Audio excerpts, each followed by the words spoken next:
سورۃ القمر، سورہ قمر کا تعارف، مقام نزول سورہ قمر اس آیت سیہزم الجمع کے علاوہ مکیہ ہے۔ رکوع اور آیات کی تعداد، اس صورت میں 3 رکوع اور 55 آیتیں ہیں۔ قمر نام رکھنے کی وجہ، عربی میں چاند کو قمر کہتے ہیں۔ اس صورت کی پہلی آیت میں چاند کے پھٹ جانے کا بیان کیا گیا ہے، اس مناسبت سے اس کا نام سورہ قمر رکھا گیا ہے۔ سورہ قمر کے فضائل، حضرت عبداللہ ابن عباس رضی اللہ تعالیٰ عنہما سے روایت ہے، نبی اکرم علیہ الصلوۃ والسلام نے ارشاد فرمایا، سورہ اقترب کی تلاوت کرنے والے کا چہرہ قیامت کے دن روشن ہوگا کہ اس سورت کو تورات میں مبیدہ یعنی روشن کرنے والی پکارا جاتا ہے، کیونکہ یہ اپنی تلاوت کرنے والے کا چہرہ اس دن روشن کرے گی جس دن چہرے سیاہ ہوں گے۔ نمبر 2، حضرت عائشہ صدیقہ رضی اللہ تعالی عنہا سے مروی ہے کہ رسول کریم علیہ الصلوۃ والسلام نے ارشاد فرمایا، جس نے رات میں سورہ سجدہ، سورہ قمر اور سورہ ملک کی تلاوت کی تو یہ صورتیں شیطان اور شرک سے اس کی حفاظت کریں گی اور قیامت کے دن اللہ تعالیٰ اسے درجات میں بلندی عطا کرے گا۔ سورہ قمر کے مضامین، اس صورت کا مرکزی مضمون یہ ہے کہ اس میں اللہ تعالیٰ کی وحدانیت، نبی کریم علیہ الصلوۃ والسلام کی رسالت اور قرآن مجید کی صداقت وغیرہ اسلام کے بنیادی عقائد کے بارے میں بیان کیا گیا ہے۔ نیز اس صورت میں یہ مضامین بیان کیے گئے ہیں۔ نمبر 1، اس صورت کی ابتدا میں تاجدار رسالت علیہ الصلوۃ والسلام کے ایک معجزے اور کفار مکہ کے طرز عمل کو بیان فرمایا گیا۔ نمبر 2، حضور اقدس علیہ الصلوۃ والسلام کو مشرکین سے اعراض کرنے اور انہیں قیامت قریب آنے اور اس دن انہیں پہنچنے والی سختیوں سے ڈرانے کا حکم دیا گیا۔ نمبر 3، حضور پرنور علیہ الصلوۃ والسلام کی تسلی کے لیے اختصار کے ساتھ سابقہ امتوں میں سے حضرت نوح علیہ الصلوۃ والسلام کی قوم، قوم عاد، قوم ثمود، حضرت لوط علیہ الصلوۃ والسلام کی قوم اور فرعون کی قوم کے حالات اور ان کا انجام بیان کیا گیا اور کفار قریش کو مخاطب کر کے ان امتوں کے انجام سے ڈرایا گیا۔ نمبر 4، اس صورت کے آخر میں بدبخت کفار کا حال اور سعادت مند متقی لوگوں کی جزا کو بیان فرمایا گیا۔ سورہ نجم کے ساتھ مناسبت، سورہ قمر کی اپنے سے ماقبل سورت نجم کے ساتھ مناسبت یہ ہے کہ سورہ نجم کی طرح اس سورت میں بھی اپنے رسولوں کو جھٹلانے والی سابقہ امتوں کے احوال اور ان کا انجام بیان کیا گیا ہے۔ بسم اللہ الرحمن الرحیم۔ ترجمہ، اللہ کے نام سے شروع جو نہایت مہربان رحمت والا ہے۔ اقتربت الساعة وانشق القمر۔ ترجمہ، قیامت قریب آ گئی اور چاند پھٹ گیا۔ اقتربت الساعة، قیامت قریب آ گئی یعنی قیامت کے نزدیک ہونے کی نشانی ظاہر ہو گئی کہ نبی کریم صلی اللہ تعالی علیہ وسلم کے معجزے سے چاند 2 ٹکڑے ہو کر پھٹ گیا۔ چاند کا 2 ٹکڑے ہونا جس کا اس آیت میں بیان ہے، یہ نبی کریم صلی اللہ تعالی علیہ وسلم کے روشن معجزات میں سے ہے۔ اشارے سے چاند چیر دیا۔ سیاستہ کی کثیر احادیث میں اس عظیم معجزے کے مختلف پہلو بیان کیے گئے ہیں۔ چنانچہ حضرت انس بن مالک رضی اللہ تعالیٰ عنہ فرماتے ہیں، اہل مکہ نے حضور سید المرسلین صلی اللہ تعالی علیہ وسلم سے ایک معجزہ دکھانے کی درخواست کی تو حضور پرنور صلی اللہ تعالی علیہ وسلم نے چاند ٹکڑے کر کے دکھایا۔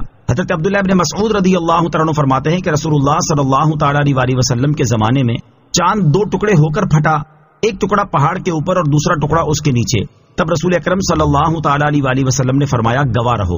حضرت جبیر بن مطعم رضی اللہ تعالیٰ عنہ فرماتے ہیں، جب نبی کریم صلی اللہ تعالی علیہ وسلم نے چاند 2 ٹکڑے کر کے دکھایا تو کفار قریش نے کہا، محمد صلی اللہ تعالی علیہ وسلم نے جادو سے ہماری نظر بندی کر دی ہے۔ اس پر ان کی جماعت کے لوگوں نے کہا، اگر یہ ہماری نظر بندی ہے تو باہر کہیں بھی کسی کو چاند کے 2 حصے نظر نہ آئے ہوں گے۔ اب جو قافلے آنے والے ہیں ان کی جستجو رکھو اور مسافروں سے دریافت کرو، اگر دوسرے مقامات سے بھی چاند کا ٹکڑے ہونا دیکھا گیا ہے تو بے شک معجزہ ہے۔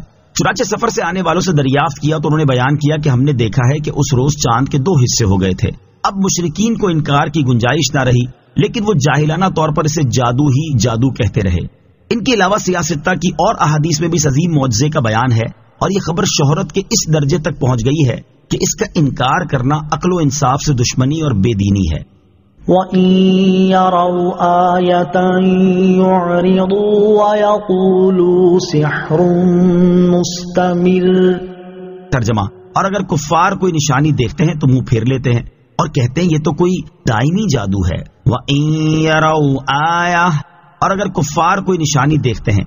اس آیت میں کفار مکہ کی ایک عادت بیان کی گئی کہ وہ اگر اللہ تعالیٰ کی قدرت اور اس کے حبیب صلی اللہ تعالی علیہ وسلم کی صداقت اور نبوت پر دلالت کرنے والی کوئی نشانی جیسے چاند کا 2 ٹکڑے ہونا یا کوئی اور نشانی دیکھتے ہیں تو اس نشانی میں غور کر کے اس کی حقیقت جاننے، اس کی تصدیق کرنے اور نبی اکرم صلی اللہ تعالی علیہ وسلم پر ایمان لانے سے منہ پھیر لیتے ہیں اور کہتے ہیں محمد صلی اللہ تعالی علیہ وسلم جو کچھ ہمیں دکھا رہے ہیں یہ تو کوئی دائمی طاقتور جادو ہے، کفار مکہ کی ہٹ دھرمی.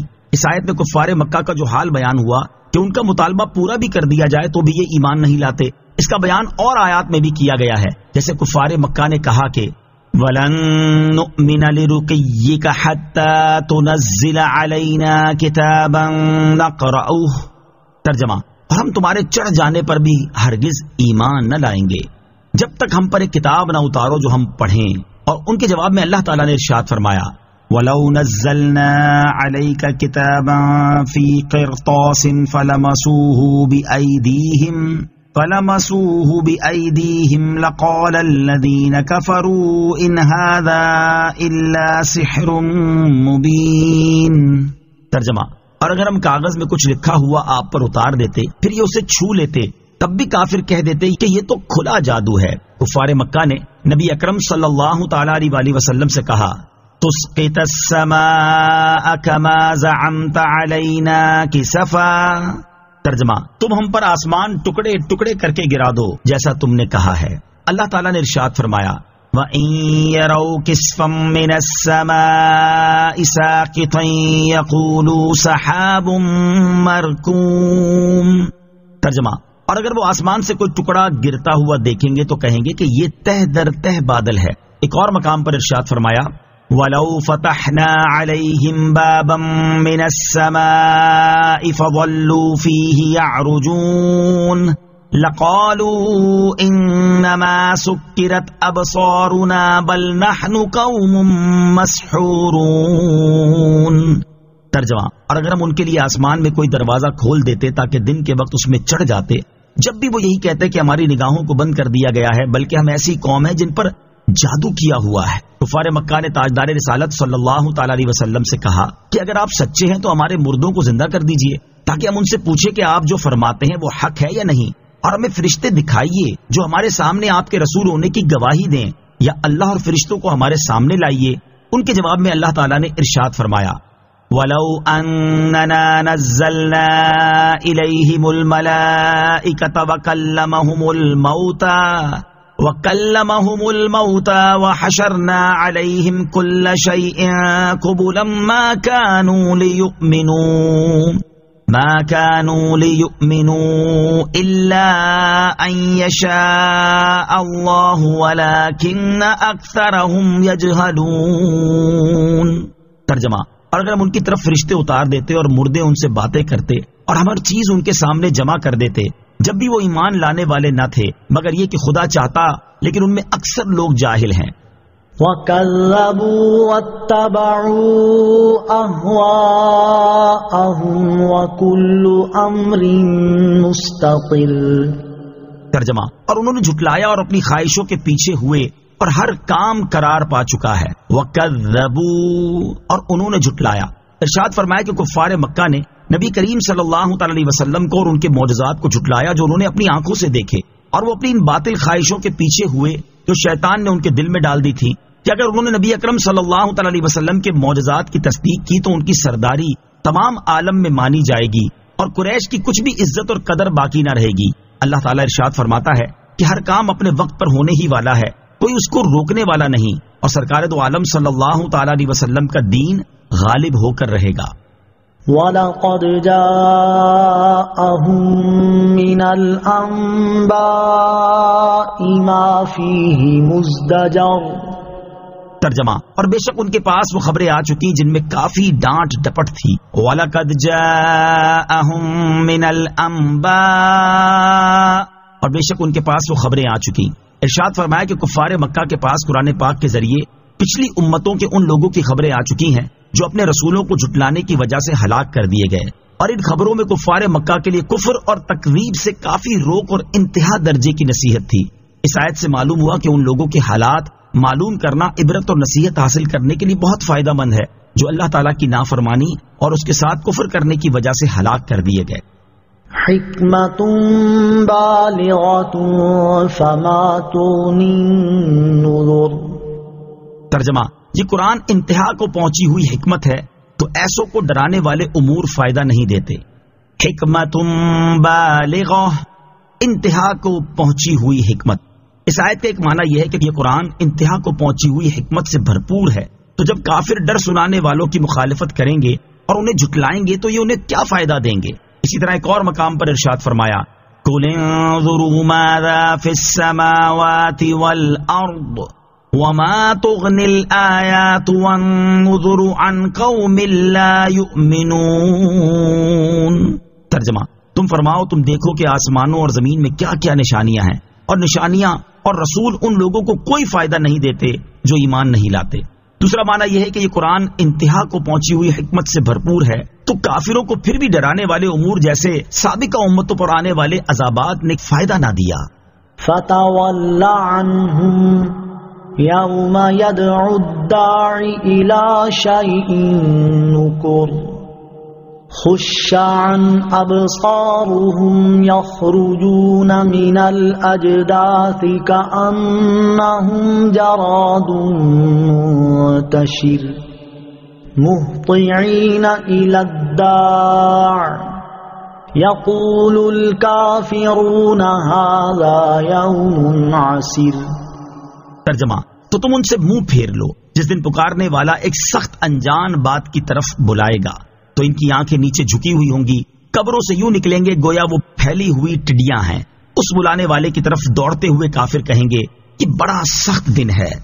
فتول عنہم، تو تم ان سے منہ پھیر لو، یعنی اے حبیب صلی اللہ تعالی علیہ وسلم ان کفار کی سرکشی کا نتیجہ یہ ہے کہ آپ ان سے منہ پھیر لیں، کیونکہ وہ نصیحت کرنے اور ڈر سنانے سے عبرت حاصل کرنے والے نہیں۔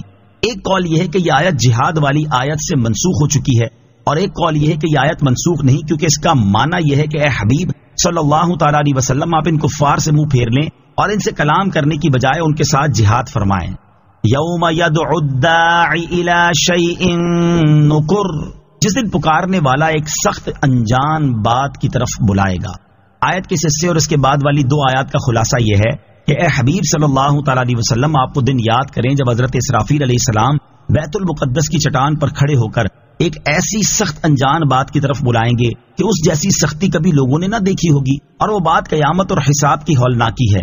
اس وقت لوگوں کا حال یہ ہوگا کہ ان کی نگاہیں جھکی ہوئی ہوں گی اور وہ اپنی قبروں سے اس حال میں نکلیں گے کہ کثرت کی وجہ سے گویا وہ ہر طرف پھیلی ہوئی ٹڈیاں ہیں، اور وہ خوف اور حیرت کی وجہ سے یہ نہیں جانتے ہوں گے کہ کہاں جائیں۔ حضرت اسرافیل علیہ السلام کی آواز کی طرف دوڑتے ہوئے ان میں سے کافر کہیں گے یہ کافروں پر بڑا سخت دن ہے۔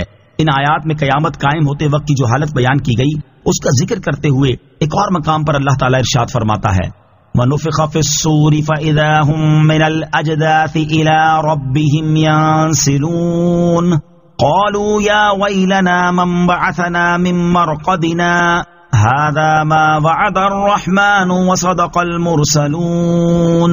ترجمہ، اور سور میں پھونک ماری جائے گی تو اسی وقت وہ قبروں سے اپنے رب کی طرف دوڑتے چلے جائیں گے، کہیں گے ہائے ہماری خرابی، کس نے ہمیں ہماری نیند سے جگا دیا؟ یہ وہ ہے جس کا رحمان نے وعدہ کیا تھا اور رسولوں نے سچ فرمایا تھا۔ ایک اور مقام پر ارشاد فرماتا ہے یوم یخرجون من الاجداث سراعا کأنہم الى نصب یوفضون خاشعة ابصارهم ترهقهم ذلة ذلك اليوم الذي كانوا يوعدون۔ ترجمہ، جس دن قبروں سے جلدی کرتے ہوئے نکلیں گے گویا وہ نشانوں کی طرف لپک رہے ہیں، ان کی آنکھیں جھکی ہوئی ہوں گی، ان پر ذلت چڑھ رہی ہوگی۔ یہ ان کا وہ دن ہے جس کا ان سے وعدہ کیا جاتا تھا۔ اللہ تعالیٰ ہمیں قیامت کی سختیوں اور ہولناکیوں سے امن نصیب فرمائے، آمین۔ قیامت کا دن کافروں پر سخت ہوگا جبکہ کامل ایمان والوں پر سخت نہیں ہوگا۔ آیت نمبر 8 سے معلوم ہوا کہ قیامت کا دن کافروں پر سخت ہوگا اور کامل ایمان والوں پر سخت نہیں ہوگا۔ ایک اور مقام پر اللہ تعالیٰ نے کفار کے بارے میں ارشاد فرمایا الملک یومئذ الحق للرحمن وکان یوما علی الکافرین عسیرا۔ ترجمہ، اس دن سچی بادشاہی رحمان کی ہوگی اور کافروں پر وہ بڑا سخت دن ہوگا۔ اور ارشاد فرمایا فَإِذَا نُقِرَ فِي النَّاقُورِ فَذَلِكَ يَوْمَئِذٍ يَوْمٌ عَسِيرٌ عَلَى الْكَافِرِينَ غَيْرُ يَسِيرٌ۔ ترجمہ، پھر جب سور میں پھونکا جائے گا تو وہ دن سخت ہوگا، کافروں پر آسان نہیں ہوگا۔ اور نیک اعمال کرنے والے مومنین کے بارے میں ارشاد فرمایا من جاء بالحسنة فله خير منها وهم من فزع يومئذ آمنون۔ ترجمہ، جو نیکی لائے اس کے لیے اس سے بہتر صلہ ہے، اور وہ اس دن کی گھبراہٹ سے امن و چین میں ہوں گے۔ اور ارشاد فرمایا اصحاب الجنت یومئذ خیر مستقرا واحسن مقیلا۔ ترجمہ، جنت والے اس دن ٹھکانے کے اعتبار سے بہتر اور آرام کے اعتبار سے سب سے اچھے ہوں گے۔ اللہ تعالی ہمیں بھی ان خوش نصیب حضرات کے گروہ میں شامل فرمائے جنہیں قیامت کے دن امن اور چین نصیب ہوگا، آمین۔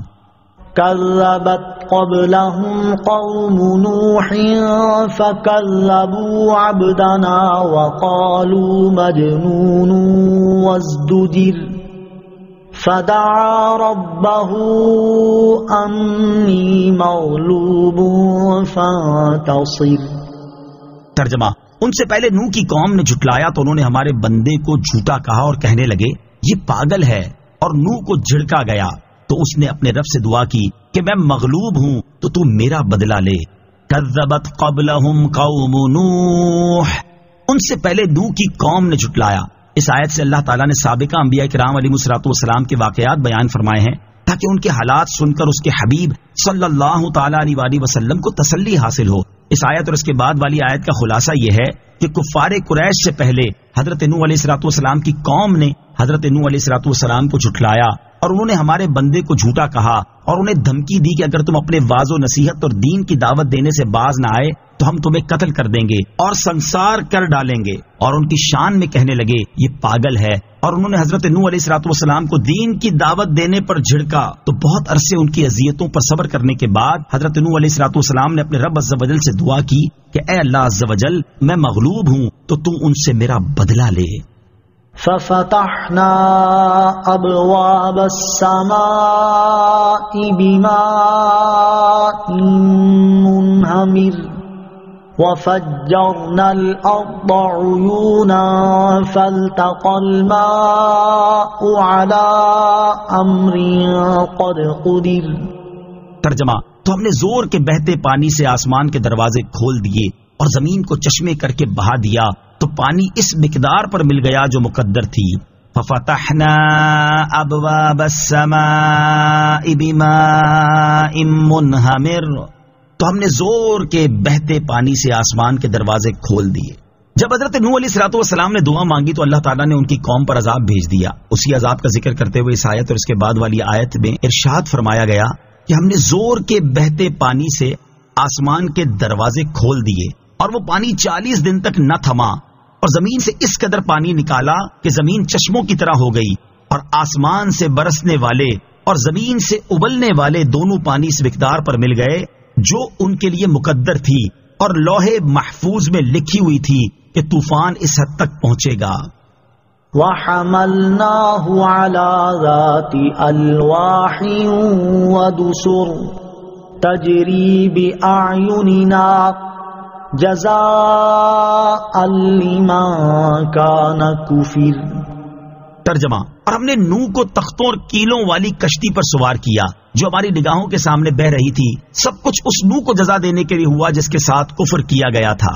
وحملنا، اور ہم نے نوح کو سوار کیا۔ اس آیت اور اس کے بعد والی آیت میں اللہ تعالیٰ نے ارشاد فرمایا کہ جب حضرت نوح علیہ الصلوۃ والسلام کی قوم پر عذاب آیا تو ہم نے حضرت نوح علیہ الصلوۃ والسلام کو تختوں اور کیلوں والی ایسی کشتی پر سوار کیا جو ہماری حفاظت میں بہ رہی تھی، اور حضرت نوح علیہ الصلوۃ والسلام کو نجات دینا اور ان کی کافر قوم کو غرق کر دینا اس پیارے نوح علیہ الصلوۃ والسلام کو جزا دینے کے لیے ہوا جس کے ساتھ کفر کیا گیا تھا۔ وَلَقَدْ تَرَكْنَاهَا آيَةً فَهَلْ مِن مُدَّكِرٍ۔ ترجمہ، اور ہم نے اس واقعے کو نشانی بنا چھوڑا تو ہے کوئی نصیحت حاصل کرنے والا۔ وَلَقَدْ تَرَكْنَاهَا آيَةً، اور ہم نے اسے نشانی بنا چھوڑا۔ اس آیت کی تفسیر یہ ہے کہ ہم نے اس واقعے کو کہ کفار غرق کر کے ہلاک کر دیے گئے اور حضرت نوح علیہ الصلوۃ والسلام کو نجات دی گئی، آنے والی امتوں کے لیے نشانی بنا چھوڑا تو ہے کوئی دھیان کرنے والا جو اس واقعے سے نصیحت اور عبرت حاصل کرے۔ دوسری تفسیر یہ ہے کہ ہم نے اس کشتی کو آنے والی امتوں کے لیے نشانی بنا چھوڑا تو ہے کوئی نصیحت حاصل کرنے والا جو اس سے نصیحت حاصل کرے۔ حضرت قتادہ رضی اللہ تعالیٰ عنہ سے مروی ہے کہ اللہ تعالیٰ نے اس کشتی کو جزیرے کی سرزمین میں اور بعض مفسرین کے نزدیک جودی پہاڑ پر مدتوں باقی رکھا، یہاں تک کہ ہماری امت کے پہلے لوگوں نے بھی اس کشتی کو دیکھا۔ فَكَيْفَ كَانَ عَذَابِي وَنُذُرِ۔ ترجمہ، تو میرا عذاب اور میرا ڈرانا کیسا ہوا. فکیف کان، تو کیسا ہوا، یعنی اے حبیب صلی اللہ تعالی علیہ وسلم آپ دیکھیں کہ اللہ تعالیٰ اور اس کے رسول کو جھٹلانے والوں کا انجام کیسا ہوا. کیا میرے رسول کو جھٹلانے والوں کو عذاب پہنچا یا نہیں؟ اے پیارے حبیب علیہ الصلوۃ والسلام، جب آپ کو ان کے حالات معلوم ہو چکے تو آپ کفار کی اذیتوں پر صبر کیجئے. آپ کے ساتھ کفار کے معاملے کا انجام بھی اسی طرح ہوگا جیسے سابقہ رسولوں کے ساتھ کفر کرنے والوں کا ہوا. وَلَقَدْ يَسَّرْنَا الْقُرْآنَ لِلذِّكْرِ فَهَلْ مِن مُدَّكِرٍ. ترجمہ، اور بے شک ہم نے قرآن کو یاد کرنے نصیحت لینے کے لیے آسان فرما دیا، تو ہے کوئی یاد کرنے نصیحت لینے والا. وَلَقَدْ يَسَّرْنَا الْقُرْآنَ لِلذِّكْرِ، اور بے شک ہم نے قرآن کو یاد کرنے نصیحت لینے کے لیے آسان فرما دیا. اس آیت کی ایک تفسیر یہ ہے کہ اے حبیب صلی اللہ تعالی علیہ وسلم، بے شک ہم نے عبرت اور نصیحت حاصل کرنے کے لیے آپ کی قوم کی زبان میں قرآن مجید نازل فرما کر ان کے لیے آسان کر دیا، اور طرح طرح کی نصیحتوں اور عبرتوں سے قرآن کو بھر دیا اور اس میں وعدوں اور وعیدوں کو بیان کر دیا. تو ہے کوئی نصیحت حاصل کرنے والا جو اس سے نصیحت حاصل کرے. دوسری تفسیر یہ ہے کہ بے شک ہم نے قرآن کو یاد کرنے کے لیے آسان کر دیا، تو ہے کوئی جو اسے یاد کرے. قرآن مجید یاد کرنے والے کے لیے آسان ہے. حضرت علامہ مفتی نعیم الدین مراد آبادی علیہ رحمۃ اللہ الہادی فرماتے ہیں، اس آیت میں قرآن کریم کی تعلیم حاصل کرنے، قرآن پاک کی تعلیم دینے، اس میں مشغول رہنے اور اسے حفظ کرنے کی ترغیب ہے. اور اس سے یہ بھی معلوم ہوتا ہے کہ قرآن پاک یاد کرنے والے کی اللہ تعالیٰ کی طرف سے مدد ہوتی ہے، اور اس کو حفظ کرنا سہل و آسان فرما دینے ہی کا ثمرہ ہے کہ عربی، عجمی، بڑے حتیٰ کہ بچے بھی اس کو یاد کر لیتے ہیں. اور اس کے علاوہ کوئی مذہبی کتاب ایسی نہیں ہے جو یاد کی جاتی ہو اور سہولت سے یاد ہو جاتی ہو. حضرت انس رضی اللہ تعالیٰ عنہ سے روایت ہے، رسول اکرم صلی اللہ تعالیٰ علیہ وسلم نے ارشاد فرمایا، اللہ تعالیٰ قرآن سننے والے سے دنیا کی مصیبتیں دور کر دیتا ہے اور قرآن پڑھنے والے سے آخرت کی مصیبتیں دور کر دیتا ہے. قرآن پاک کی ایک آیت سننا سونے کے خزانے سے بہتر ہے، اور اس کی ایک آیت پڑھنا عرش کے نیچے موجود چیزوں سے افضل ہے، کیونکہ یہ اللہ تعالیٰ کا وہ کلام ہے جو اس نے مخلوق پیدا کرنے سے پہلے فرمایا. تو جس نے قرآن میں الحاد کیا، یعنی بے دینی کا کوئی معاملہ کیا یا قرآن کے بارے میں اپنی رائے سے کچھ کہا، تو اس نے کفر کیا. اور اگر اللہ تعالیٰ قرآن پاک کو لوگوں کی زبانوں پر آسان نہ فرما دیتا تو کوئی شخص بھی رحمان کے کلام کا تکلم کرنے پر قادر نہ ہوتا. اللہ تعالیٰ نے ارشاد فرمایا، وَلَقَدْ يَسَّرْنَا الْقُرْآنَ لِلذِّكْرِ فَهَلْ مِن مُدَّكِرٍ. ترجمہ، اور بے شک ہم نے قرآن کو یاد کرنے کے لیے آسان فرما دیا، تو ہے کوئی یاد کرنے والا. كذبت عاد فكيف كان عذابي ونذر. ترجمہ، عاد نے جھٹلایا تو میرا عذاب اور میرا ڈرانا کیسا ہوا. کذبت عاد، عاد نے جھٹلایا. حضرت نوح علیہ السلام کا واقعہ بیان کرنے کے بعد قوم عاد کا واقعہ بیان کیا گیا، کیونکہ عاد ارم بن سام بن حضرت نوح علیہ السلام کی اولاد میں سے تھا. اس آیت کا خلاصہ یہ ہے کہ قوم عاد نے اپنے نبی حضرت ہود علیہ السلام کو جھٹلایا، اس پر وہ عذاب میں مبتلا کیے گئے. تو ان پر میرا عذاب آنا کیسا ہوا اور میرے عذاب سے ڈر دلانے کے فرامین کیسے ہوئے جو عذاب نازل ہونے سے پہلے ان کے پاس آ چکے تھے. اِنَّا أَرْسَلْنَا عَلَيْهِمْ رِيحًا صَرْصَرًا فِي يَوْمِ نَحْسٍ مُسْتَمِرٍ تَنزِعُ النَّاسَ كَأَنَّهُمْ أَعْجَازُ نَخْلٍ مُنقَعِرٍ. ترجمہ، بے شک ہم نے ان پر ایسے دن میں ایک سخت آندھی بھیجی جس کی نحوست ان پر ہمیشہ کے لیے رہی. وہ آندھی لوگوں کو یوں اکھیڑ مارتی تھی گویا وہ اکھڑی ہوئی کھجوروں کے سوکھے تنے ہوں. اِنَّا أَرْسَلْنَا عَلَيْهِمْ رِيحًا صَرْصَرًا، بے شک ہم نے ان پر ایک سخت آندھی بھیجی. اس آیت سے قوم عاد پر آنے والے عذاب کی کیفیت بیان کی جا رہی ہے.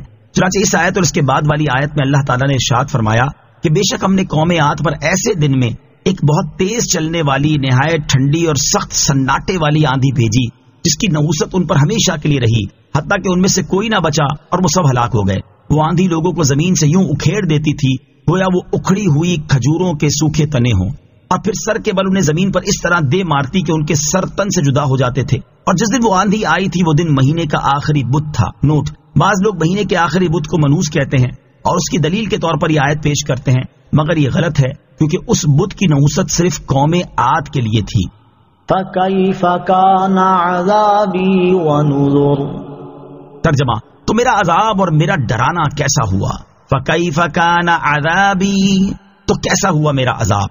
علامہ اسماعیل حقی رحمۃ اللہ تعالی علیہ قوم عاد کے واقعے میں 2 مرتبہ فَكَيْفَ كَانَ عَذَابِي وَنُذُرْ فرمائے جانے کی ایک وجہ نقل کرتے ہوئے لکھتے ہیں، اس کی وجہ یہ ہے کہ پہلے مقام پر دنیاوی عذاب کا ذکر ہے اور اس مقام پر اخروی عذاب کا ذکر ہے، جیسا کہ ایک اور مقام پر ان کا واقعہ بیان کرتے ہوئے اللہ تعالیٰ نے ارشاد فرمایا فَأَرْسَلْنَا عَلَيْهِمْ رِيحًا صَرْصَرًا فِي أَيَّامٍ نَحِسَاتٍ لِنُذِيقَهُمْ عَذَابَ الْخِزْيِ فِي الْحَيَاةِ الدُّنْيَا وَلَعَذَابُ الْآخِرَةِ أَخْزَىٰ وَهُمْ لَا يُنصَرُونَ۔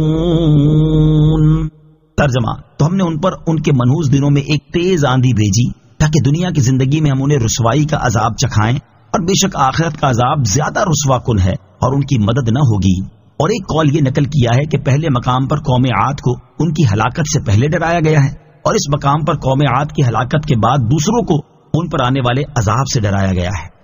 وَلَقَدْ يَسَّرْنَا الْقُرْآنَ لِلذِّكْرِ فَهَلْ مِن مُّدَّكِرٍ۔ ترجمہ، اور بے شک ہم نے قرآن یاد کرنے نصیحت لینے کے لیے آسان کر دیا، تو ہے کوئی یاد کرنے نصیحت لینے والا؟ وَلَقَدْ يَسَّرْنَا الْقُرْآنَ لِلذِّكْرِ، اور بے شک ہم نے قرآن یاد کرنے نصیحت لینے کے لیے آسان کر دیا۔ قرآن پاک کے علاوہ جتنی آسمانی کتابیں نازل ہوئیں وہ صرف انبیاء کرام علیہ الصلوۃ والسلام کو زبانی یاد تھی، اور ان کی امت کے لوگ صرف دیکھ کر ہی ان کی تلاوت کر سکتے ہیں، جبکہ اللہ تعالیٰ نے اپنے حبیب علیہ الصلوۃ والسلام کی امت کو یہ خصوصیت عطا فرمائی ہے کہ ان میں چھوٹوں سے لے کر بڑوں تک بے شمار ایسے لوگ موجود ہیں جنہیں قرآن پاک زبانی یاد ہے۔ حدیث قدسی میں ہے، اللہ تعالیٰ نے اپنے حبیب علیہ الصلوۃ والسلام سے ارشاد فرمایا جعلت من امتک اقواما قلوبهم اناجیلهم۔ اس کی وضاحت کچھ یوں ہے کہ اے حبیب صلی اللہ تعالی علیہ وسلم، میں آپ کی امت میں ایسے لوگ پیدا کروں گا جن کے دلوں میں قرآن اس طرح محفوظ ہوگا جیسے سابقہ انبیاء کرام علیہ الصلوۃ والسلام کے دلوں میں انجیل محفوظ تھی۔ کذبت ثمود بالنذر۔ ترجمہ، سمود نے ڈر سنانے والوں یعنی رسولوں کو جھٹلایا۔ کذبت ثمود بالنذر، سمود نے ڈر سنانے والوں رسولوں کو جھٹلایا۔ اس آیت کی تفسیر یہ ہے کہ قوم سمود نے اللہ تعالیٰ کے عذاب سے ڈرانے والی باتوں اور ان نصیحتوں کو جھٹلایا جو انہوں نے حضرت صالح علیہ الصلوۃ والسلام سے سنی تھی۔ دوسری تفسیر یہ ہے کہ قوم سمود نے اپنے نبی حضرت صالح علیہ الصلوۃ والسلام کی دعوت کا انکار کر کے اور ان پر ایمان نہ لا کر انہیں جھٹلایا۔ یاد رہے کہ قوم سمود نے اگرچہ صرف حضرت صالح علیہ الصلوۃ والسلام کو جھٹلایا تھا، مگر چونکہ ایک نبی کا انکار سارے نبیوں کا انکار شمار ہوتا ہے، کیونکہ سب کا عقیدہ ایک ہی ہے، اس لیے یہاں آیت میں جمع کا صیغہ النذر ذکر کیا گیا۔ فَقَالُوا أَبَشَرًا مِنَّا وَاحِدًا نَتَّبِعُهُ إِنَّا إِذًا لَّفِي ضَلَالٍ وَسُعُرٍ۔ ترجمہ، تو انہوں نے کہا کہ ہم اپنے میں سے ہی ایک آدمی کی تابعداری کریں جب تو ہم ضرور گمراہی اور دیوانگی میں ہیں۔ فَقَالُوا، تو انہوں نے کہا، حضرت صالح علیہ السلام نے اپنی قوم کے لوگوں سے فرمایا تھا کہ اگر تم نے میری پیروی نہ کی تو تم گمراہ اور بے عقل ہو۔ اس پر ان لوگوں نے کہا کہ ہم اپنے میں سے یہ ایک آدمی کس طرح تابع ہو جائیں، حالانکہ ہماری تعداد بہت زیادہ ہے اور وہ اکیلا ہے، یوں ہی وہ نہ تو بادشاہ ہے اور نہ ہی کوئی سردار ہے۔ ہم ایسا نہیں کریں گے، کیونکہ اگر ایسا کریں جب تو ہم ضرور گمراہی اور دیوانگی میں ہیں۔ أَأُلْقِيَ الذِّكْرُ عَلَيْهِ مِن بَيْنِنَا بَلْ هُوَ كَذَّابٌ أَشِرٌ سَيَعْلَمُونَ غَدًا مَّنِ الْكَذَّابُ الْأَشِرُ۔ ترجمہ، کہ ہم سب میں سے صرف اس پر وحی ڈالی گئی، بلکہ یہ بڑا جھوٹا متکبر ہے، بہت جلد کل جان جائیں گے کہ کون بڑا جھوٹا متکبر تھا۔ أَأُلْقِيَ الذِّكْرُ عَلَيْهِم مِّن بَيْنِنَا، کہ ہم سب میں سے صرف اس پر وحی ڈالی گئی۔ اس آیت اور اس کے بعد والی آیت کا خلاصہ یہ ہے کہ حضرت صالح علیہ السلام کی قوم سمود نے انہیں جھٹلاتے ہوئے کہا، کیا ہم سب میں سے صرف حضرت صالح علیہ السلام پر وحی نازل کی گئی ہے؟ حالانکہ ہم میں ایسے لوگ موجود ہیں جن کے پاس دولت کی کثرت ہے اور ان کا حال بھی بہت اچھا ہے۔ ایسا ہرگز نہیں ہے، بلکہ یہ بہت بڑا جھوٹا متکبر ہے کہ نبوت کا دعویٰ کر کے بڑا آدمی بننا چاہتا ہے۔ معاذ اللہ۔ اللہ تعالیٰ نے ارشاد فرمایا کہ جب وہ حضرت صالح علیہ السلام کو جھٹلانے کی وجہ سے عذاب میں مبتلا کیے جائیں گے تو بہت جلد خود ہی جان جائیں گے کہ ان میں سے کون بڑا جھوٹا اور متکبر تھا۔ إِنَّا مُرْسِلُو النَّاقَةِ فِتْنَةً لَّهُمْ فَارْتَقِبْهُمْ وَاصْطَبِرْ وَنَبِّئْهُمْ أَنَّ الْمَاءَ قِسْمَةٌ بَيْنَهُمْ كُلُّ شِرْبٍ مُحْتَضَرٍ۔ ترجمہ، بے شک ہم ان کی آزمائش کے لیے اونٹنی کو بھیجنے والے ہیں، تو اے صالح تم ان کا انتظار کرو اور صبر کرو، اور انہیں خبر دے دو کہ ان کے درمیان پانی تقسیم ہے، ہر باری پر وہ حاضر ہو جس کی باری ہے۔ اِنَّا مُرْسِلُ النَّاقَةِ، بے شک ہم اونٹنی کو بھیجنے والے ہیں۔ اس آیت اور اس کے بعد والی آیت کا خلاصہ یہ ہے کہ حضرت صالح علیہ الصلوۃ والسلام کی قوم نے آپ علیہ الصلوۃ والسلام سے یہ کہا تھا کہ آپ پتھر سے ایک اونٹنی نکال دیجئے۔ آپ علیہ الصلوۃ والسلام نے ان کے ایمان قبول کرنے کی شرط مقرر فرما کر یہ بات منظور کر لی تھی۔ چنانچہ اللہ تعالیٰ نے اونٹنی بھیجنے کا وعدہ کرتے ہوئے ارشاد فرمایا کہ بے شک ہم ان کی آزمائش کے لیے اونٹنی کو بھیجنے والے ہیں، تو اے صالح علیہ الصلوۃ والسلام تم اس بات کا انتظار کرو کہ وہ کیا کرتے ہیں اور ان کے ساتھ کیا کیا جاتا ہے، اور ان کی ایذا پر صبر کرو، اور انہیں خبر دے دو کہ ان کے درمیان پانی کی باری تقسیم کی گئی ہے کہ ایک دن اونٹنی کا ہے اور ایک دن ان کا ہے، لہذا جو دن اونٹنی کا ہے اس دن صرف اونٹنی ہی پانی پینے آئے، اور جو دن قوم کا ہے اس دن قوم پانی لینے آئے۔ فنادوا صاحبهم فتعاطى فعقر، ترجمہ، تو انہوں نے اپنے ساتھی کو پکارا تو اس نے اونٹنی کو پکڑا پھر اس کی کونچیں کاٹ دی۔ فنادوا صاحبهم، تو انہوں نے اپنے ساتھی کو پکارا۔ قوم سمود ایک عرصے تک اس طریقے پر قائم رہی، پھر انہیں اپنی چراگاہوں میں اور مویشیوں پر پانی کی تنگی کی وجہ سے افسوس ہوا تو وہ لوگ اونٹنی کو قتل کرنے پر متفق ہو گئے اور اس کام کے لیے اپنے ساتھی کو پکارا جس کا نام کدار بن سالف تھا، تو اس نے اونٹنی کو پکڑا اور تیز تلوار سے اس کی کونچیں کاٹ دی اور اسے قتل کر ڈالا۔ فَكَيْفَ كَانَ عَذَابِي وَنُذُرِ، ترجمہ، تو میرا عذاب اور میرا ڈرانا کیسا ہوا۔ فَكَيْفَ كَانَ عَذَابِي وَنُذُرِ، تو میرا عذاب اور میرا ڈرانا کیسا ہوا۔ اس آیت کی ایک تفسیر یہ ہے کہ میرا عذاب اور میرے ڈر کے فرمان جو عذاب نازل ہونے سے پہلے ان کے پاس میری طرف سے آئے تھے اور اپنے موقع پر واقع ہوئے وہ کیسے ہوئے۔ دوسری تفسیر یہ ہے کہ اے کفار قریش، جب میں نے قوم سمود کو عذاب دیا تو انہیں میرا عذاب دینا کیسا ہوا؟ کیا میں نے انہیں زلزلے سے ہلاک نہیں کیا؟ اور میں نے جس عذاب سے انہیں ہلاک کیا اس سے بعد والی امتوں کو میرا ڈرانا کیسا ہوا؟ اِنَّا أَرْسَلْنَا عَلَيْهِمْ صَيْحَةً وَاحِدَةً فَكَانُوا كَهَشِيمِ الْمُحْتَظِرِ، ترجمہ، بے شک ہم نے ان پر ایک زوردار چیخ بھیجی تو اسی وقت وہ باڑ بنانے والے شخص کی بچ جانے والی روندی ہوئی خشک گھاس کی طرح ہو گئے۔ اِنَّا أَرْسَلْنَا عَلَيْهِمْ صَيْحَةً وَاحِدَةً، بے شک ہم نے ان پر ایک زوردار چیخ بھیجی۔ اس آیت میں قوم سمود پر آنے والے عذاب کی کیفیت بیان کی گئی ہے۔ چنانچہ اس کا خلاصہ یہ ہے کہ جس دن انہوں نے اونٹنی کو قتل کیا تو اس کے چوتھے دن ان پر حضرت جبرائیل علیہ الصلوۃ والسلام نے ایک زوردار چیخ ماری جس کی وجہ سے ان کی حالت ایسے ہو گئی جس طرح چرواہے جنگل میں اپنی بکریوں کی حفاظت کے لیے گھاس کانٹوں کا احاطہ بنا لیتے ہیں، اس میں سے کچھ گھاس بچی رہ جاتی ہے اور وہ جانوروں کے پاؤں میں روند کر ریزہ ریزہ ہو جاتی ہے۔ وَلَقَدْ يَسَّرْنَا الْقُرْآنَ لِلذِّكْرِ فَهَلْ مِن مُدَّكِرٍ، ترجمہ، اور بے شک ہم نے قرآن کو یاد کرنے نصیحت لینے کے لیے آسان کر دیا، تو ہے کوئی یاد کرنے نصیحت لینے والا۔ وَلَقَدْ يَسَّرْنَا الْقُرْآنَ لِلذِّكْرِ، اور بے شک ہم نے قرآن کو یاد کرنے نصیحت لینے کے لیے آسان کر دیا۔ اس آیت کا ایک معنی یہ بھی ہے کہ ہم نے اس شخص کے لیے قرآن پاک کو آسان کر دیا جو اس سے نصیحت حاصل کرنا چاہے۔ تو ہے کوئی ایسا شخص جو قرآن سے نصیحت حاصل کرے اور ان تمام چیزوں کو چھوڑ دے جو اللہ تعالیٰ کو پسند نہیں؟ قرآن پاک کو یاد کرنے کا حکم اور فضائل، قرآن پاک کی ایک آیت حفظ کرنا ہر مکلف مسلمان پر فرض عین ہے، اور پورا قرآن مجید حفظ کرنا فرض کفایہ ہے، اور سورہ فاتحہ اور ایک دوسری چھوٹی سورت یا اس کے مثلا 3 چھوٹی آیتیں یا ایک بڑی آیت کو حفظ کرنا واجب عین ہے۔ احادیث میں قرآن مجید یاد کرنے کے بہت فضائل بیان ہوئے ہیں۔ ترغیب کے لیے یہاں 2 احادیث سماعت کیجیے۔ نمبر 1 ترمذی شریف کی حدیث ہے، حضرت علی المرتضیٰ کرم اللہ تعالی وجہ الکریم سے روایت ہے، رسول اللہ صلی اللہ تعالی علیہ وسلم نے ارشاد فرمایا، جس نے قرآن پڑھا اور اس کو یاد کر لیا، اس کے حلال کو حلال سمجھا اور حرام کو حرام جانا، اس کے گھر والوں میں سے 10 ایسے شخصوں کے بارے میں اللہ تعالیٰ اس کی شفاعت قبول فرمائے گا جن پر جہنم واجب ہو چکا تھا۔ حدیث نمبر 2 ابو داؤد شریف کی حدیث ہے، حضرت عبداللہ بن عمر رضی اللہ تعالیٰ عنہما سے روایت ہے، رسول اکرم صلی اللہ تعالی علیہ وسلم نے ارشاد فرمایا، صاحب قرآن سے کہا جائے گا کہ پڑھ اور چڑھ، اور اسی طرح ترتیل کے ساتھ پڑھ جس طرح دنیا میں ترتیل کے ساتھ پڑھتا تھا، آخری آیت جو تو پڑھے گا وہاں تیری منزل ہے۔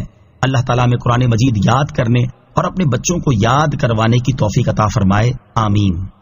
كذبت قوم لوط بالنذر إنا أرسلنا عليهم حاصبا إلا آل لوط نجيناهم بسحر نعمة من عندنا كذلك نجزي من شكر۔ ترجمہ، لوط کی قوم نے ڈر سنانے والوں یعنی رسولوں کو جھٹلایا، بے شک ہم نے ان پر ایک پتھراؤ بھیجا، سوائے لوط کے گھر والوں کے ہم نے انہیں رات کے آخری پہر بچا لیا، اپنے پاس سے احسان فرما کر ہم یوں ہی شکر کرنے والے کو صلا دیتے ہیں۔ کذبت قوم لوط بالنذر، لوط کی قوم نے ڈر سنانے والوں یعنی رسولوں کو جھٹلایا۔ یہاں سے حضرت لوط علیہ الصلوۃ والسلام کی قوم کا حال بیان فرمایا گیا کہ انہوں نے حضرت لوط علیہ الصلوۃ والسلام کا انکار کر کے سب رسولوں کو جھٹلایا، کیونکہ ایک نبی کا انکار کرنا گویا تمام پیغمبروں کا انکار ہے۔ اِنَّا أَرْسَلْنَا عَلَيْهِمْ حَاصِبًا، بے شک ہم نے ان پر ایک پتھراؤ بھیجا۔ یہاں سے حضرت لوط علیہ الصلوۃ والسلام کی قوم پر آنے والے عذاب اور ان کی ہلاکت کے بارے میں بتایا گیا۔ چنانچہ اس آیت اور اس کے بعد والی آیت کا خلاصہ یہ ہے کہ حضرت لوط علیہ الصلوۃ والسلام کو جھٹلانے اور ان کا انکار کرنے کی سزا میں ہم نے ان لوگوں پر چھوٹے چھوٹے سنگریزے برسائے، اور ہم نے اپنے پاس سے احسان فرما کر حضرت لوط علیہ الصلوۃ والسلام اور ان کی دونوں صاحبزادیوں کو اس عذاب سے محفوظ رکھا اور انہیں صبح ہونے سے پہلے بچا لیا۔ اور یہ حضرت لوط علیہ الصلوۃ والسلام پر ایمان لانے والوں کی خصوصیت نہیں، بلکہ ہم اللہ تعالیٰ کی نعمتوں کا شکر کرنے والے ہر بندے کو یوں ہی صلا دیتے ہیں کہ انہیں مشرکین کے ساتھ عذاب نہیں دیتے۔ یاد رہے کہ شکر گزار بندہ وہ ہے جو اللہ تعالیٰ اور اس کے رسولوں علیہ الصلوۃ والسلام پر ایمان لائے اور ان کی اطاعت کرے۔ وَلَقَدْ أَنذَرَهُمْ بَطْشَتَنَا فَتَمَارَوْا بِالنُّذُرِ وَلَقَدْ رَاوَدُوهُ عَنْ ضَيْفِهِ فَطَمَسْنَا أَعْيُنَهُمْ فَذُوقُوا عَذَابِي وَنُذُرِ۔ ترجمہ، اور بے شک اس نے انہیں ہماری گرفت سے ڈرایا تو انہوں نے ڈر کے فرامین میں شک کیا، انہوں نے اسے اس کے مہمانوں کے متعلق پھسلانا چاہا تو ہم نے ان کی آنکھوں کو مٹا دیا اور فرمایا میرے عذاب اور میرے ڈر کے فرامین کا مزہ چکھو۔ وَلَقَدْ أَنذَرَهُمْ بَطْشَتَنَا، اور بے شک اس نے انہیں ہماری گرفت سے ڈرایا، یعنی حضرت لوط علیہ الصلوۃ والسلام نے انہیں ہماری گرفت اور ہمارے عذاب سے ڈرایا تو انہوں نے ڈر کے فرمانوں میں شک کیا اور ان کی تصدیق کرنے کے بجائے انہیں جھٹلانے لگے۔ وَلَقَدْ رَاوَدُوهُ عَنْ ضَيْفِهِ، انہوں نے اسے اس کے مہمانوں کے متعلق پھسلانا چاہا۔ اس آیت کا خلاصہ یہ ہے کہ حضرت لوط علیہ الصلوۃ والسلام کی قوم نے انہیں ان کے معزز مہمانوں کے متعلق پھسلانا چاہا اور حضرت لوط علیہ الصلوۃ والسلام سے کہا کہ آپ ہمارے اور اپنے مہمانوں کے درمیان دخل اندازی نہ کریں اور انہیں ہمارے حوالے کر دیں۔ حضرت لوط علیہ الصلوۃ والسلام کی قوم نے یہ بات فاسد نیت اور خبیث ارادے سے کہی تھی۔ حضرت لوط علیہ الصلوۃ والسلام کے مہمان فرشتے تھے، انہوں نے حضرت لوط علیہ الصلوۃ والسلام سے کہا کہ آپ انہیں چھوڑ دیجئے اور گھر میں آنے دیجئے۔ جیسے ہی وہ گھر میں آئے تو حضرت جبرائیل علیہ الصلوۃ والسلام نے ایک دستک دی تو ہم نے ان کی آنکھوں کو مٹا دیا، جس سے وہ فوراً اندھے ہو گئے اور ان کی آنکھیں ایسی ناپید ہو گئیں کہ ان کا نشان بھی باقی نہ رہا اور چہرے سپاٹ ہو گئے۔ وہ لوگ حیرت زدہ مارے مارے پھرتے تھے اور دروازہ ان کے ہاتھ نہ آتا تھا۔ حضرت لوط علیہ الصلوۃ والسلام نے انہیں دروازے سے باہر کیا، اللہ تعالیٰ نے فرشتوں کے ذریعے ان سے ارشاد فرمایا کہ میرے عذاب اور میرے ڈر کے فرمانوں کا مزہ چکھو جو تمہیں حضرت لوط علیہ الصلوۃ والسلام نے سنائے تھے۔ وَلَقَدْ صَبَّحَهُم بُكْرَةً عَذَابٌ مُسْتَقِرٌّ فَذُوقُوا عَذَابِي وَنُذُرِ وَلَقَدْ يَسَّرْنَا الْقُرْآنَ لِلذِّكْرِ فَهَلْ مِن مُدَّكِرٍ۔ ترجمہ، اور بے شک صبح سویرے ان پر ٹھہرنے والا عذاب آیا تو میرے عذاب اور میرے ڈر کے فرمانوں کا مزہ چکھو، اور بے شک ہم نے قرآن کو یاد کرنے نصیحت لینے کے لیے آسان کر دیا تو ہے کوئی یاد کرنے نصیحت لینے والا۔ وَلَقَدْ صَبَّحَهُم بُكْرَةً، اور بے شک صبح سویرے ان پر آیا۔ ارشاد فرمایا کہ بے شک حضرت لوط علیہ الصلوۃ والسلام کی قوم پر صبح سویرے ٹھہرنے والا عذاب آیا جو کہ آخرت تک باقی رہے گا۔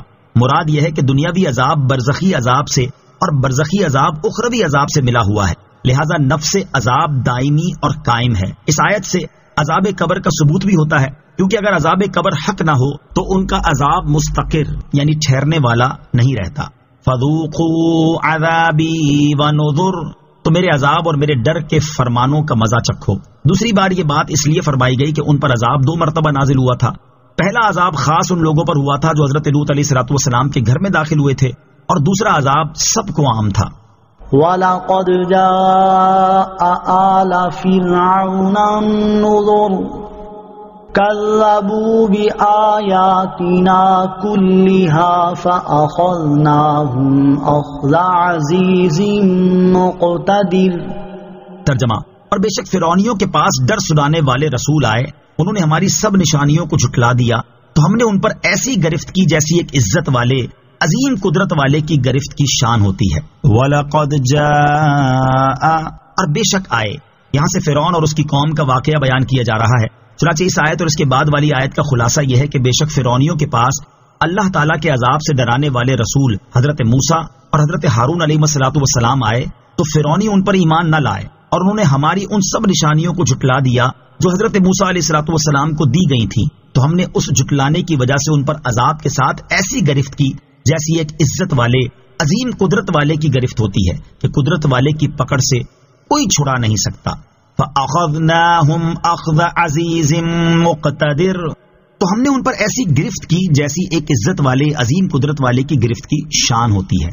سابقہ امتوں نے جب اللہ تعالیٰ کے ساتھ شرک کر کے اس کے رسول کو جھٹلا کر اور اللہ تعالیٰ کی نافرمانیوں میں مصروف رہ کر اپنی جانوں پر ظلم کیا اور اللہ تعالیٰ کی طرف سے عذاب سے ڈرانے کے فرمان آنے اور مہلت ملنے کے باوجود اپنی حالت کو نہ سدھارا تو اللہ تعالیٰ نے ان کی بہت سخت گرفت فرمائی۔ اور سابقہ امتوں کی تباہی اور بربادی کے واقعات سنانے سے مقصود اس امت کے لوگوں کو اس بات سے ڈرانا ہے کہ اگر انہوں نے بھی ان جیسے اعمال اختیار کیے، اللہ اور اس کے رسول کے فرامین کو پس پشت ڈالا، تو ان کی بھی بڑی سخت گرفت ہو سکتی ہے، جیسا کہ ایک اور مقام پر اللہ تعالیٰ ارشاد فرماتا ہے وَكَذَلِكَ أَخْذُ رَبِّكَ إِذَا أَخَذَ الْقُرَى وَهِيَ ظَالِمَةٌ إِنَّ أَخْذَهُ أَلِيمٌ شَدِيدٌ۔ ترجمہ، اور تیرے رب کی گرفت ایسی ہی ہوتی ہے جب وہ بستیوں کو پکڑتا ہے جبکہ وہ بستی والے ظالم ہوں، بے شک اس کی پکڑ بڑی شدید دردناک ہے۔ اور ارشاد فرماتا ہے ان فی ذلک لآیۃ لمن خاف عذاب الآخرہ ذلک یوم مجموع لہ الناس وذلک یوم مشہود۔ ترجمہ، بے شک اس میں اس کے لیے نشانی ہے جو آخرت کے عذاب سے ڈرے، وہ ایسا دن ہے جس میں سب لوگ اکٹھے ہوں گے، اور وہ دن ایسا ہے جس میں ساری مخلوق موجود ہوگی۔ اور حضرت ابو موسیٰ اشعری رضی اللہ تعالیٰ عنہ سے روایت ہے، حضور اقدس صلی اللہ تعالیٰ علیہ وسلم نے ارشاد فرمایا بے شک اللہ تعالیٰ ظالم کو ڈھیل دیتا رہتا ہے اور جب اس کی پکڑ فرما لیتا ہے تو پھر اسے مہلت نہیں دیتا۔ پھر آپ علیہ الصلوۃ والسلام نے یہ آیت تلاوت فرمائی وَكَذَلِكَ أَخْذُ رَبِّكَ إِذَا أَخَذَ الْقُرَى وَهِيَ ظَالِمَةٌ إِنَّ أَخْذَهُ أَلِيمٌ شَدِيدٌ۔ ترجمہ، اور تیرے رب کی گرفت ایسی ہی ہوتی ہے جب وہ بستیوں کو پکڑتا ہے جبکہ وہ بستی والے ظالم ہوں، بے شک اس کی پکڑ بڑی شدید دردناک ہے۔ لہذا اس امت کے ہر ایک فرد کو ان آیات میں غور کرنا چاہیے اور ہر ایک کو چاہیے کہ وہ اللہ تعالیٰ اور اس کے حبیب علیہ الصلوۃ والسلام کی نافرمانی سے بچے تاکہ اللہ تعالیٰ کی گرفت سے محفوظ رہے۔ أَكُفَّارُكُمْ خَيْرٌ مِّنْ أُولَئِكُمْ أَمْ لَكُمْ بَرَاءَةٌ فِي الزُّبُرِ۔ ترجمہ، کیا تمہارے کافر ان پہلوؤں سے بہتر ہیں یا کتابوں میں تمہارے لیے نجات لکھی ہوئی ہے؟ اکفارکم خیر من اولئکم، کیا تمہارے کافر ان سے بہتر ہیں؟ اس آیت میں کفار مکہ کو ڈراتے ہوئے فرمایا گیا کہ اے اہل مکہ، کیا تمہارے کافر حضرت نوح علیہ الصلوۃ والسلام کی قوم، عاد، سمود، حضرت لوط علیہ الصلوۃ والسلام کی قوم اور فرعون کی قوم سے زیادہ طاقتور اور توانا ہیں، یا وہ کفر و عناد میں کچھ ان سے کم ہیں؟ مراد یہ ہے کہ تم سے پہلے کے کافر تم سے زیادہ مضبوط اور طاقتور تھے، اس کے باوجود ان کی سرکشی کی بنا پر جو کچھ ان کے ساتھ ہوا وہ تم نے سن لیا، تو کیا تمہیں یہ امید ہے کہ تمہیں ان جیسا عذاب نہیں ہوگا؟ حالانکہ تمہارا حال ان سے بہت بدتر ہے۔ یا یہ بات ہے کہ اللہ تعالیٰ کی کتابوں میں تمہارے لیے نجات لکھی ہوئی ہے کہ تمہارے کفر کی گرفت نہ ہوگی اور تم عذاب الہی سے امن میں رہو گے، اور اس وجہ سے تم اپنے کفر و سرکشی پر ڈٹے ہوئے ہو، ایسا تو ہرگز نہیں ہے۔ ام یقولون نحن جمیع منتصر سیہزم الجمع ویولون الدبر۔ ترجمہ، یا وہ یہ کہتے ہیں کہ ہم سب بدلہ لے لیں گے، ان قریب سب بھگا دیے جائیں گے اور وہ پیٹھ پھیر دیں گے۔ ام یقولون، یا وہ یہ کہتے ہیں۔ اس آیت اور اس کے بعد والی آیت کا خلاصہ یہ ہے کہ کیا کفار قریش اپنی جہالت اور قوت و شوکت کی وجہ سے یہ کہتے ہیں کہ ہم سب مل کر محمد صلی اللہ تعالیٰ علیہ وسلم سے بدلہ لیں گے؟ اللہ تعالیٰ نے ان کا رد کرتے ہوئے ارشاد فرمایا کہ ان قریب کفار مکہ کے گروہ میں شامل سب لوگ بھگا دیے جائیں گے اور وہ پیٹھ پھیر دیں گے اور اس طرح بھاگیں گے کہ ان میں سے ایک بھی قائم نہ رہے گا۔ شان نزول، جب غزوہ بدر کے دن ابو جہل نے کہا ہم سب مل کر بدلہ لیں گے تو یہ آیت نازل ہوئی، سَيُهْزَمُ الْجَمْعُ وَيُوَلُّونَ الدُّبُرَ، اور سرکار دو عالم علیہ الصلوۃ والسلام نے زرہ پہن کر یہ آیت تلاوت فرمائی، اور پھر ایسا ہی ہوا کہ رسول کریم علیہ الصلوۃ والسلام کو فتح نصیب ہوئی اور کفار کو ہزیمت و شکست سے دوچار ہونا پڑا۔ بعض علماء کے نزدیک یہ آیت مدنی ہے اور بعض کے نزدیک مکی ہے۔ ان دونوں اقوال میں تطبیق اس طرح ممکن ہے کہ یہ آیت ایک مرتبہ مکے میں اور ایک مرتبہ مدینے میں نازل ہوئی۔ بل الساعة موعدهم والساعة أدهى وأمر، ترجمہ، بلکہ ان کا وعدہ قیامت ہے اور قیامت سب سے زیادہ سخت اور سب سے زیادہ کڑوی ہے۔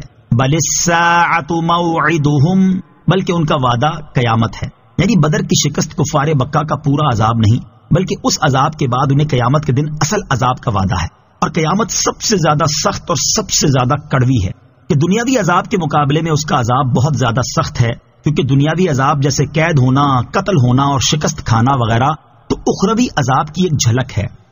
ان المجرمین فی ضلال وسعر، ترجمہ، بے شک مجرم گمراہی اور دیوانگی میں ہیں۔ ان المجرمین، بے شک مجرم۔ اس آیت کی تفسیر یہ ہے کہ بے شک اللہ تعالیٰ کے ساتھ شرک کرنے والے، اس کے رسولوں کو جھٹلانے والے، مرنے کے بعد دوبارہ زندہ کرنے پر اللہ تعالیٰ کی قدرت کا اور حشر کا انکار کرنے والے مشرکین دنیا میں گمراہ اور دیوانے ہیں کہ نہ سمجھتے ہیں اور نہ راہ یاب ہوتے ہیں۔ دوسری تفسیر یہ ہے کہ تمام مشرکین دنیا میں حق سے گمراہ ہیں اور آخرت میں جہنم میں ہوں گے۔ یوم یسحبون فی النار علی وجوہہم ذوقوا مس سقر، ترجمہ، جس دن وہ آگ میں اپنے چہروں کے بل گھسیٹے جائیں گے، فرمایا جائے گا دوزخ کا چھونا چکھو۔ یوم یسحبون فی النار علی وجوہہم، جس دن وہ آگ میں اپنے چہروں کے بل گھسیٹے جائیں گے۔ اس آیت مبارکہ میں کفار کو جہنم میں منہ کے بل گھسیٹے جانے کا ذکر ہے، اور حدیث پاک میں بعض ایسے مسلمانوں کا بھی ذکر کیا گیا ہے جنہیں منہ کے بل گھسیٹ کر جہنم میں ڈال دیا جائے گا۔ چنانچہ حضرت ابو ہریرہ رضی اللہ تعالیٰ عنہ فرماتے ہیں، میں نے رسول اللہ صلی اللہ تعالیٰ علیہ وسلم سے یہ سنا ہے کہ قیامت کے دن سب سے پہلے جس شخص کے متعلق فیصلہ کیا جائے گا وہ شہید ہوگا۔ اس کو بلایا جائے گا اور اسے اس کی نعمتیں دکھائی جائیں گی۔ جب وہ ان نعمتوں کو پہچان لے گا تو اللہ تعالیٰ ارشاد فرمائے گا تم نے ان نعمتوں کے بدلے میں کیا کام کیا؟ وہ عرض کرے گا میں نے تیری راہ میں جہاد کیا حتیٰ کہ شہید ہو گیا۔ اللہ تعالیٰ فرمائے گا تو جھوٹ بولتا ہے، بلکہ تو نے اس لیے جہاد کیا تھا تاکہ تجھے بہادر کہا جائے، لہٰذا وہ تجھے کہہ دیا گیا۔ پھر اسے منہ کے بل گھسیٹ کر جہنم میں ڈالنے کا حکم دیا جائے گا حتیٰ کہ اسے جہنم میں ڈال دیا جائے گا۔ پھر ایک ایسے شخص کو بلایا جائے گا جس نے علم حاصل کیا، لوگوں کو تعلیم دی اور قرآن پڑھا، اسے اس کی نعمتیں دکھائی جائیں گی۔ جب وہ ان نعمتوں کو پہچان لے گا تو اللہ تعالیٰ اسے ارشاد فرمائے گا تم نے ان نعمتوں کے بدلے میں کیا کام کیا؟ وہ عرض کرے گا میں نے علم حاصل کیا اور اس علم کو سکھایا اور تیرے لیے قرآن پڑھا۔ اللہ تعالیٰ فرمائے گا تو جھوٹ بولتا ہے، تم نے اس لیے علم حاصل کیا تاکہ تجھے عالم کہا جائے، تم نے قرآن اس لیے پڑھا تاکہ تجھے قاری کہا جائے، سو تمہیں عالم اور قاری کہہ دیا گیا۔ پھر اسے منہ کے بل گھسیٹ کر جہنم میں ڈالنے کا حکم دیا جائے گا یہاں تک کہ اسے جہنم میں ڈال دیا جائے گا۔ پھر ایک ایسے شخص کو بلایا جائے گا جس پر اللہ تعالیٰ نے وسعت کی اور اسے ہر قسم کا مال عطا فرمایا، اسے بھی اس کی نعمتیں دکھائی جائیں گی، اور جب وہ ان نعمتوں کو پہچان لے گا تو اللہ تعالیٰ فرمائے گا تم نے ان نعمتوں کے بدلے میں کیا کام کیا؟ وہ عرض کرے گا میں نے ہر اس راستے میں مال خرچ کیا جس میں مال خرچ کرنا تجھے پسند ہے۔ اللہ تعالیٰ ارشاد فرمائے گا تو جھوٹ بولتا ہے، تم نے یہ کام اس لیے کیے تاکہ تجھے سخی کہا جائے، لہٰذا وہ تمہیں کہہ دیا گیا۔ پھر اسے منہ کے بل گھسیٹ کر جہنم میں ڈالنے کا حکم دیا جائے گا حتیٰ کہ اسے بھی جہنم میں ڈال دیا جائے گا۔ اِنَّا كُلَّ شَيْءٍ خَلَقْنَاهُ بِقَدَرٍ وَمَا أَمْرُنَا إِلَّا وَاحِدَةٌ كَلَمْحٍ بِالْبَصَرِ، ترجمہ، بے شک ہم نے ہر چیز ایک اندازے سے پیدا فرمائی اور ہمارا کام تو صرف ایک بات ہے جیسے پلک جھپکنا۔ اِنَّا كُلَّ شَيْءٍ خَلَقْنَاهُ بِقَدَرٍ، بے شک ہم نے ہر چیز ایک اندازے سے پیدا فرمائی۔ ارشاد فرمایا کہ بے شک ہم نے ہر چیز حکمت کے تقاضے کے مطابق ایک اندازے سے پیدا فرمائی ہے۔ شان نزول، یہ آیت ان لوگوں کے رد میں نازل ہوئی جو اللہ تعالیٰ کی قدرت کے منکر ہیں اور نئے واقعات کو ستاروں وغیرہ کی طرف منسوب کرتے ہیں۔ تقدیر کے منکروں کے بارے میں احادیث، یہاں تقدیر کے منکر لوگوں کے بارے میں دو احادیث سماعت کیجیے۔ نمبر 1، حضرت حذیفہ رضی اللہ تعالیٰ عنہ سے روایت ہے، تاجدار رسالت صلی اللہ تعالیٰ علیہ وسلم نے ارشاد فرمایا ہر امت میں مجوسی ہوتے تھے، اور اس امت کے مجوسی وہ لوگ ہیں جو کہیں گے کہ تقدیر کوئی چیز نہیں، ان میں سے کوئی مر جائے تو اس کے جنازے میں شریک نہ ہونا، اور جو ان میں سے بیمار پڑے اس کی عیادت نہ کرنا، وہ دجال کے ساتھی ہیں اور اللہ تعالیٰ پر حق ہے کہ وہ انہیں دجال کے ساتھ ملا دے۔ نمبر 2، حضرت جابر بن عبداللہ رضی اللہ تعالیٰ عنہ سے روایت ہے، رسول اکرم صلی اللہ تعالیٰ علیہ وسلم نے ارشاد فرمایا، بے شک اس امت کے مجوسی وہ لوگ ہیں جو اللہ تعالیٰ کی تقدیر کا انکار کرتے ہیں، اگر وہ لوگ بیمار ہو جائیں تو ان کی عیادت نہ کرنا، اگر وہ مر جائیں تو ان کے جنازے میں حاضر نہ ہونا، اور اگر تمہاری ان سے ملاقات ہو جائے تو انہیں سلام تک نہ کرنا۔ یاد رہے کہ ہر مسلمان پر لازم ہے کہ وہ اللہ تعالیٰ کی تقدیر پر ایمان لائے اور تقدیر کے بارے میں بحث نہ کرے کہ یہ ایمان کی بربادی کا سبب بن سکتی ہے۔ حضرت جابر بن عبداللہ رضی اللہ تعالیٰ عنہ سے روایت ہے، رسول کریم صلی اللہ تعالیٰ علیہ وسلم نے ارشاد فرمایا، کوئی بندہ اس وقت تک مومن نہیں ہو سکتا جب تک وہ تقدیر کی اچھائی اور برائی پر ایمان نہ لائے، اسی طرح جب تک وہ یہ نہ جان لے کہ جو مصیبت اسے پہنچی ہے وہ اس سے ٹلنے والی نہ تھی، اور جو مصیبت اس سے ٹل گئی وہ اسے پہنچنے والی نہ تھی۔ حضرت ابو ہریرہ رضی اللہ تعالیٰ عنہ فرماتے ہیں، رسول اکرم صلی اللہ تعالیٰ علیہ وسلم ہمارے پاس تشریف لائے اور ہم تقدیر کے بارے میں ایک دوسرے سے بحث کر رہے تھے، یہ دیکھ کر آپ کو اتنا جلال آیا کہ چہرہ اقدس ایسے سرخ ہو گیا جیسے آپ کے مبارک رخساروں پر انار نچوڑ دیا گیا ہو۔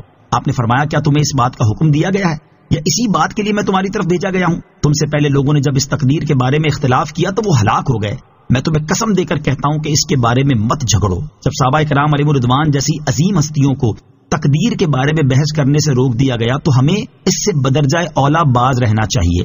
وما امرنا الا واحدہ، اور ہمارا کام تو صرف ایک بات ہے۔ اس آیت میں اللہ تعالیٰ نے اپنی قدرت بیان کرتے ہوئے ارشاد فرمایا کہ ہم جس چیز کو پیدا کرنے کا ارادہ فرمائیں تو وہ ہمارے صرف ایک مرتبہ حکم فرمانے کے ساتھ ہی اتنی دیر میں ہو جاتی ہے جتنی دیر تم میں سے کسی کو پلک جھپکنے میں لگتی ہے۔ وَلَقَدْ أَهْلَكْنَا أَشْيَاعَكُمْ فَهَلْ مِن مُدَّكِرٍ۔ ترجمہ، اور بے شک ہم نے تمہارے جیسے بہت سے گروہ ہلاک کر دیے، تو ہے کوئی نصیحت حاصل کرنے والا؟ وَلَقَدْ أَهْلَكْنَا أَشْيَاعَكُمْ، اور بے شک ہم نے تمہارے جیسے بہت سے گروہ ہلاک کر دیے۔ اس آیت میں اللہ تعالیٰ نے اپنے حبیب علیہ الصلوۃ والسلام کو جھٹلانے والے کفار قریش سے فرمایا کہ اے کفار قریش، بے شک ہم نے پہلی امتوں میں سے بہت سے کفار کے گروہ ہلاک کر دیے ہیں، وہ بھی تمہاری طرح اللہ تعالیٰ کے ساتھ کفر کرتے اور اس کے رسولوں کو جھٹلاتے تھے، تو تم میں کوئی ایسا شخص ہے جو ان کے انجام سے عبرت اور نصیحت حاصل کرے؟ وَكُلُّ شَيْءٍ فَعَلُوهُ فِي الزُّبُرِ۔ ترجمہ، اور انہوں نے جو کچھ کیا وہ سب کتابوں میں موجود ہے۔ وَكُلُّ شَيْءٍ فَعَلُوهُ، اور انہوں نے جو کچھ کیا۔ مزید ارشاد فرمایا کہ اے کفار قریش، پہلی امتوں میں سے تم جیسے کفار نے جو کچھ کیا وہ سب ان کتابوں میں موجود ہے جنہیں ان پر مقرر فرشتوں نے لکھا ہے۔ بعض مفسرین نے اس آیت کے یہ معنی بھی بیان کیے ہیں کہ بندوں کے تمام افعال اعمال لکھنے والے فرشتوں کے صحیفوں میں موجود ہیں۔ امام فخر الدین رازی رحمۃ اللہ تعالی فرماتے ہیں، اس آیت میں اس بات کی طرف اشارہ ہے کہ پہلی امتوں کے کفار کی ہلاکت کے بعد ان کا کام ختم نہیں ہو گیا، بلکہ ان کی ہلاکت تو ان کا وہ عذاب ہے جو ان پر دنیا میں آیا، اور ان کا اخروی عذاب ابھی آئے گا جو کہ ان کے ان اعمال کے بدلے میں تیار کیا گیا ہے جو ان کے اعمال ناموں میں لکھے ہوئے ہیں۔ وَكُلُّ صَغِيرٍ وَكَبِيرٍ مُسْتَطَرٌ۔ ترجمہ، اور ہر چھوٹی اور بڑی چیز لکھی ہوئی ہے۔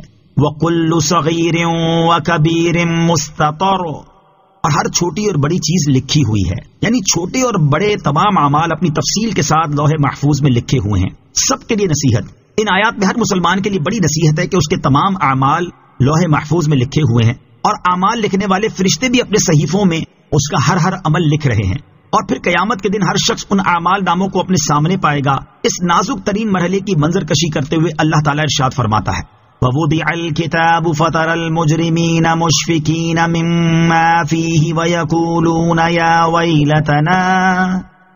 وَيْلَتَنَا مَا لِهَذَا الْكِتَابِ لَا يُغَادِرُ صَغِيرَةً وَلَا كَبِيرَةً مَا لِهَذَا الْكِتَابِ لَا يُغَادِرُ صَغِيرَةً وَلَا كَبِيرَةً إِلَّا أَحْصَاهَا وَوَجَدُوا مَا عَمِلُوا حَاضِرًا وَلَا يَظْلِمُ رَبُّكَ أَحَدًا۔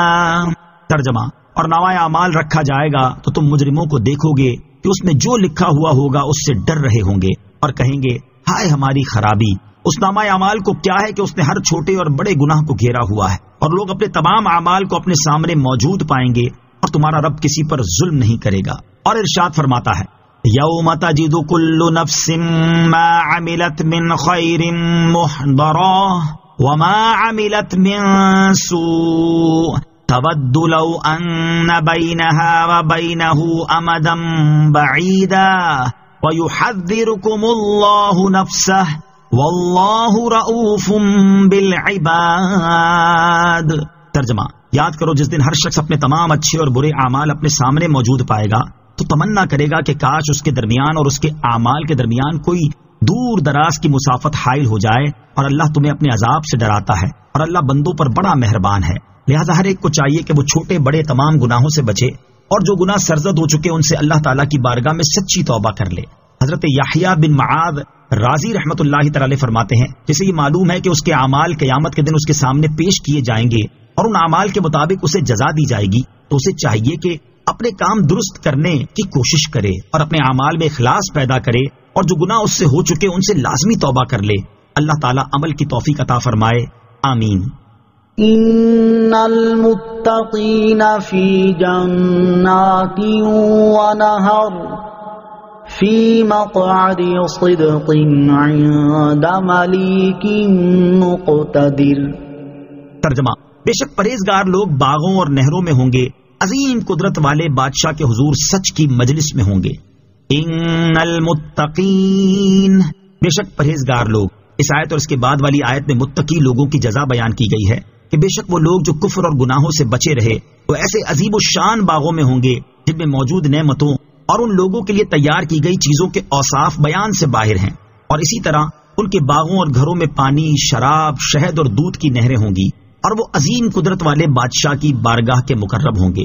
جو باغ اور نہریں متقی لوگوں کے لیے تیار کی گئی ہیں ان کا حال بیان کرتے ہوئے ایک اور مقام پر اللہ تعالیٰ ارشاد فرماتا ہے: مثل الجنة التي وعد المتقون فيها أنهار من ماء غير آسن وأنهار من لبن لم يتغير طعمه وأنهار من خمر لذة للشاربين وأنهار من عسل مصفى وَلَهُمْ فِيهَا مِنْ كُلِّ الثَّمَرَاتِ وَمَغْفِرَةٌ مِّن رَّبِّهِمْ.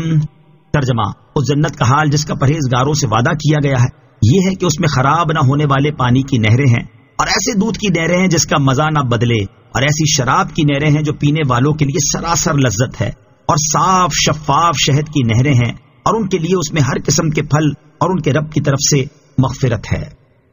آمنت باللہ صدق اللہ العظیم.